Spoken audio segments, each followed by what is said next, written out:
Halimaw si CJ Perez, hinatid na sa Boracay ang Terra Firma Jeep. Best game na sana ni Maverick Hamnisi, tambak ang inabot sa SMB. So huling laro na ng Terra Firma Jeep kontra sa kupunan ng San Miguel Beermen. Heto to start a quarter, halos magkapalitan ng muka si Junmar at Paulo Hernandez. Abay na headbutt, tigas ng ulo ni The Kraken. Matapos siya, napakagandang simula rin ang ginawa ng Terra Firma Jeep with 12-4 runs sa panguna ni Quetzal Divar. Naputol na lang yan sa first 3-pointer na to ni CJ Perez, kaso halfway mark, pinasok na ang Hamnisi brothers. Kumana agad ng corner 3-pointer si Maverick at dito pumalo pa ang lamang ng Jeep sa double digit. Buti na lang kahit papano napastep up ang second unit ng Beermen, pero abante pa rin ng 8 ang Jeep, 18-26 end of opening frame. Second quarter na isahan ni Maverick Hamnisi si Muala Tautua, pasabit sa kanyang wing 3-pointer. Matapos nga lang yan, Jericho Cruz napastep up na rin sa Beermen with 5 straight points. Inangasan pa ang bagong player ng Jeep. Anong height mo? Sabi kay Joseph Eriobu. Will on the run ng Beermen, Don Trollano kumana rin ng wing 3-pointer. Grabe ang second unit ng SMB.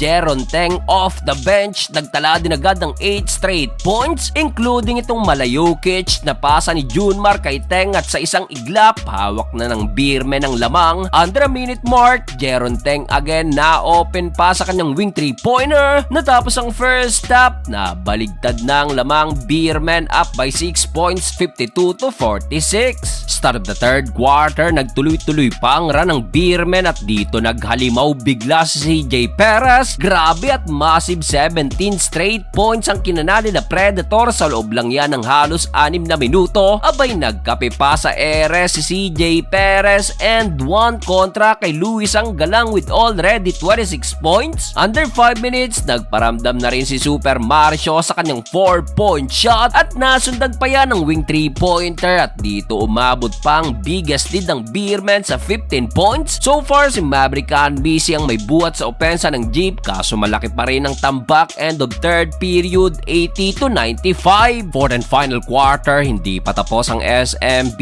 JM Calma kumana agad ng 3 straight basket. Jericho Hamnisi naman finally nakabutas na rin beyond the arc. Well, sa laki ng lamang dito, hindi na binalik pa si CJ Perez at Junmar, pero still, dinominate pa rin ang Beermen ng laban. Falcons connection, Cruz to Don Trollano. Sa sumunod na possession, Trollano naman to Jericho Cruz. Sa kabila naman, so far, pinaka-best game ni Maverick Hamnisi sa Terra Firma with 20 points. Kaso, ayun at walang pinagbago, magboborakay na naman sa Paskong Terra Firma habang ang Beermen magtutuloy-tuloy ang winning streak.